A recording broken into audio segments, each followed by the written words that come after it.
lettuce and lemons. Hello. Hi there. Hi. How are you? Oh my God, so much better now that you're here. Do you know who I'm talking to after this? This is so shocking. Okay, nobody's gonna guess. Carmody. What a beauty. No way. Hey, tell her I say hi. I will. Oh yeah. See, every time I think I can one up Brandy, I'm like, oh my God, I've got this really cute book. She's like, me too. Oprah gave it to me. Before we get started, we would like to donate to a charity to thank you for being part of today's episode. Is there a charity that is of interest to you? That is incredible. And yes.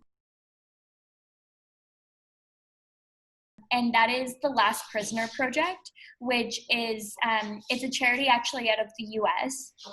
And they are focused on cannabis reform.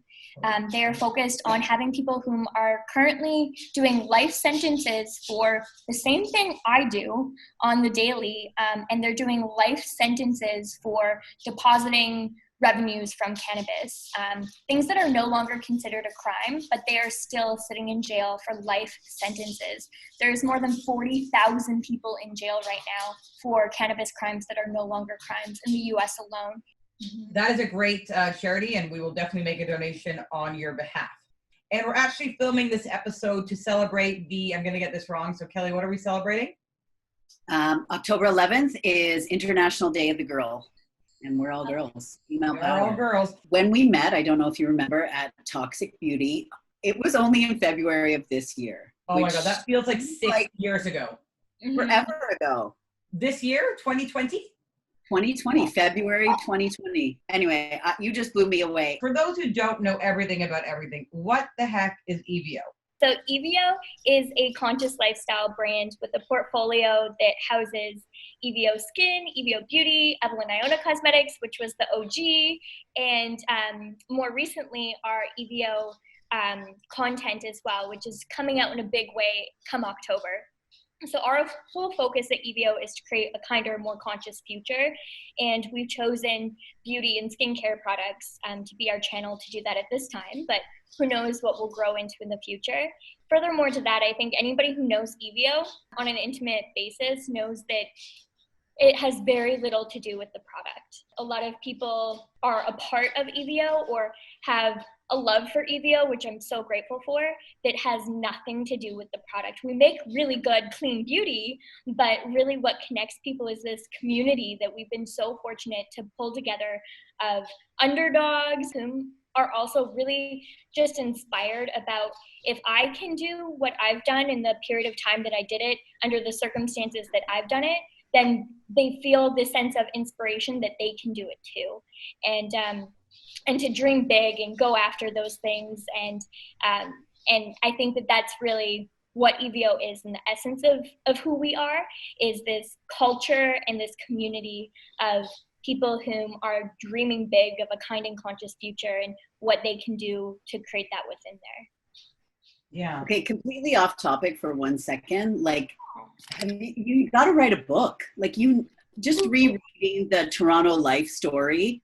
I'm like, this is like, I could stream this on Netflix in probably a day, like binge it. Your life is so inspiring.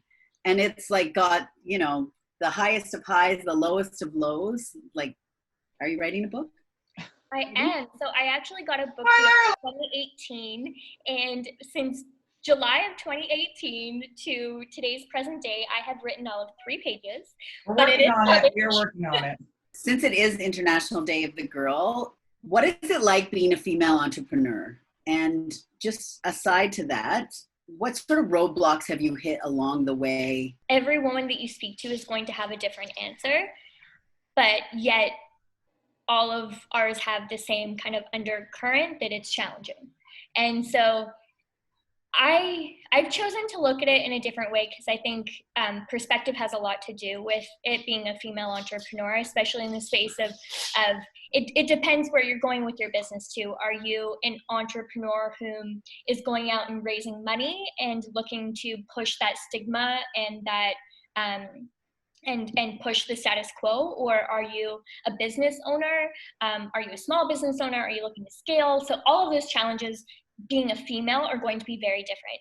Some of the challenges that I was presented to being a female, pushing to raise money and to scale, I mean, women only get 2% of venture capitalist funding. But then there's more challenging positions in there of walking into a boardroom and being the only woman, and people listening or not listening, and many of those challenges that come with it as well. But I want to say something that actually I chose to look at it from a different perspective early on and really harness the power of being a female entrepreneur. And there is so much power in being a woman, especially one of the only women in those rooms. And I think instead of looking at it as a negative, which we have for so long because of the challenges that we're presented with, well, let's take a look at what the benefits are of being a female entrepreneur and focus on those, because those are what's going to get us ahead. And so one of those things, especially being a young female entrepreneur, is that almost every man that I was going in to talk to, and the majority of them were older white men, and almost every single one of them had a daughter my age. And that is powerful. They think of you differently immediately when you can relate to their daughter. And when you can navigate the conversation in relating to that, they now have a completely different type of investment in you and in your success, because they have a different investment in the future for women. There's so much power in feminine energy. And I think that that is actually incredible and something that has been dismissed, because women just by nature are more empathetic, they're more charismatic, they're more compassionate, and there's so much power in that. A couple of things to note there. Like, number one, the 2%, I had no idea that was true. That is shocking to me. And one thing that I use in my very successful career is being okay to be vulnerable. And I think that I cannot say that all men or all women, but you said that you've gone in and been like, I'm your daughter's age, and you've been okay with that uncomfortable moment where you're tapping into their sort of fears or their, nerves, and you're being vulnerable, and you're allowing yourself to not, it's not about not being strong. You're still strong, but you're showing an innate vulnerability. And I think that that's something that I do as well. I don't pretend to be perfect. I don't pretend to have it all. If somebody, man, woman, plant, animal, anybody says to me, how can I help you? I'm not like, oh, I'm fine. I'm like, this is how you can help me. This is the ways. This is the people I need to connect with. This is the blurb I'd like you to send. And I'm very, very grateful. I'm very thankful. I'm happy to pay it forward. But I ask for help. And I find a lot of time, not all men, but some men just, want to front and say, I've got it all covered, and they don't ask for help or mentorship. Always, always lead with kindness. Everybody starts at 10 out of 10 with me, and they work their way down. I think it's exhausting when somebody's at his ear and like, I'm going to assume the best. They can work down relatively quickly, but I lead with kindness. How does kindness pertain to business? Like, how do those two words even work in the same sentence? I love that question. And I also love that you led by saying, start here and go down. After the Toronto Life article came out, we did have a company approach us asking to option my life as a film. We went through the process and I got advice, and we decided to not do it until I write a book. We're going to talk about like the part of your story that I feel like everybody needs to know. What is something that we could do as citizens of this world to make the stigma or to take it away for women who are fleeing violence or in those relationships that they feel, I can't leave, like I'm so tied up in this? And it's like, no, we need, like, what can we do to help women more proactively? You guys are full of such great questions. And so I'm going to answer this question with a story that is like really intimate to my experience in the shelter. So I think that first and foremost, that it's important that we have these conversations. As much as I know I've told Susie a million times, like, I don't want to talk about my story anymore, because I don't want to talk about one of the darkest moments of my life. I think something also to distinguish in this is that was not my first time living in a shelter. I lived in a shelter as a child as well. And that's something that often doesn't get spoken about as much, because I choose not to talk about my childhood very much, because it also affects other people in my life. And I don't want to put them in that position. But I think a huge distinction, something that's important to say, is 70% of children who grow up in violent homes or live in the shelter system end up either being abused or abusers in their adult life. And so often when you land in an abusive relationship, and it's not like it just all of a sudden became abusive. There's a lot of hereditary patterns that are also involved. It's not just as simple as you're in an abusive relationship or an unsafe environment, or there's so much relative to that. And so I think it's important to even take it 10 steps back. Children need to be educated of what a healthy relationship is and what healthy communication is, because children whom are not experiencing it in their homes, then maybe if they're taught these things or see these things elsewhere, children are curious. They'll start asking questions like, oh, why is this? Instead of normalizing it. When you start normalizing it, that's when then the 70% statistic comes into place, because you think that that's how a relationship is meant to be, and you have no other standard. So when you then, you start receiving, financial or verbal abuse, you think it's normal to be spoken to that way. You think it's normal to not have access to funds. You think it's normal, and so you start justifying things very quickly. I think most women, including myself, being in an abusive relationship, other people around me might say things, but I would always have an excuse for it. I don't but, you weren't here during this, and it's complex. When I was in the shelter, I will never forget this, because statistically also, I'm full of stats today. I don't know where this is coming from, but no, I love it. So it's not like one day you leave and you're living in a shelter. It doesn't work like that. I personally left 7 times and went back 6 times.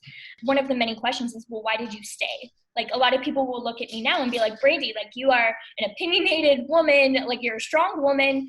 I couldn't imagine you staying in that. I'm the same Brandy now as I was then. But people say, why did you stay?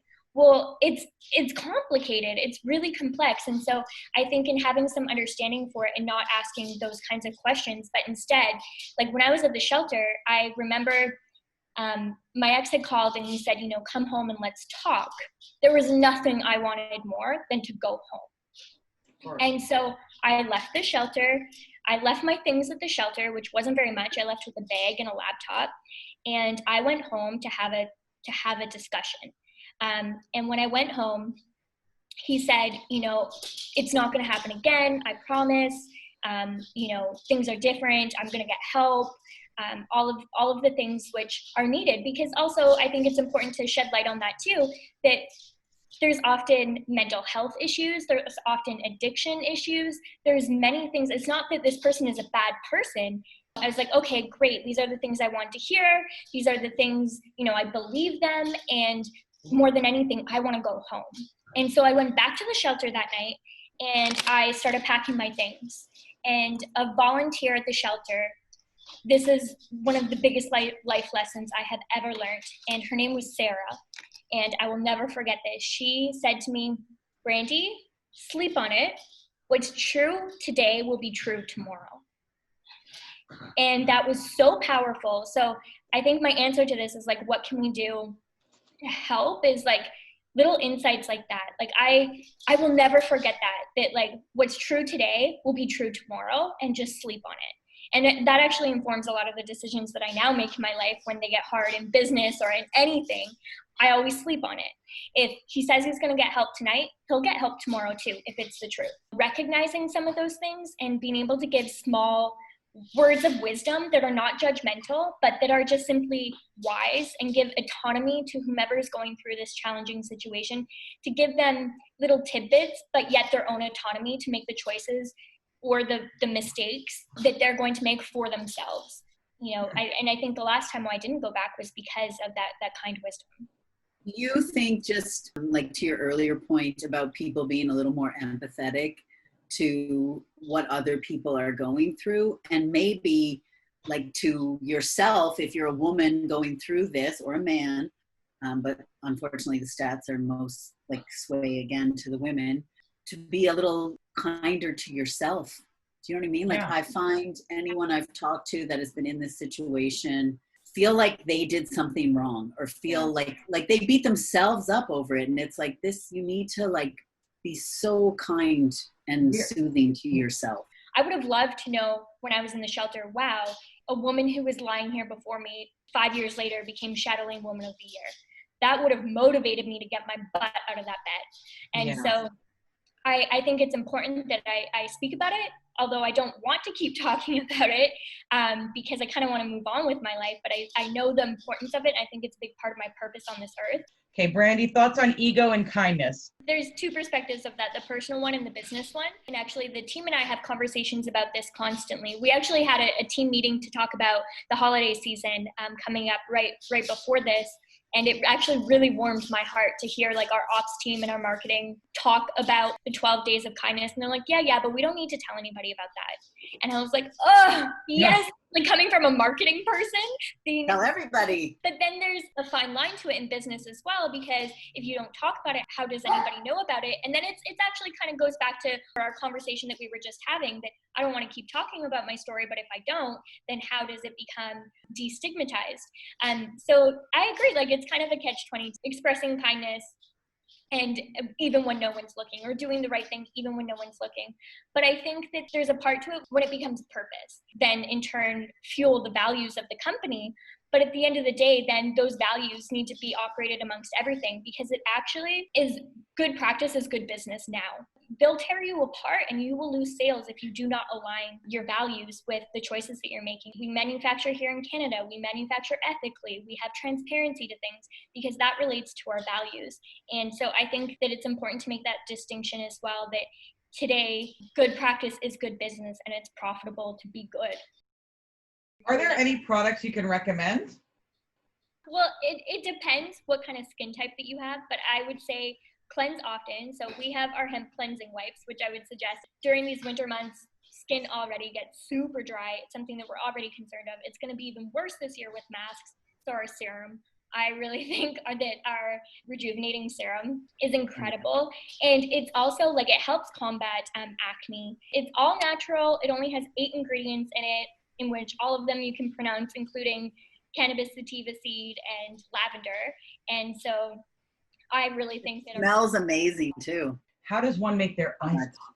To not overdo the eyeliner, but also to line just the outer corner of the bottom, but not the whole bottom. And another thing to consider is mascara. So I'm the type of person, I just wear a little bit of concealer, some bronzer, blush, and mascara. That's all I wear every day. And we're actually coming out with eyebrow products next year. And so I've been wearing it now for like 3 months straight. Okay, so we got the mascara, we got the wipes, we got the serums.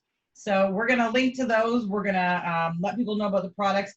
I don't ask a lot of you followers and viewers, but support Brandy. She's an amazing, amazing woman, and the products are amazing. So if vote with your dollars. Thank you guys for being such big supporters. And I'm so grateful, Kelly, that you have your Val lip gloss and your on your second bottle. Yeah. Bye guys, love you both. Okay. Bye, Brandy.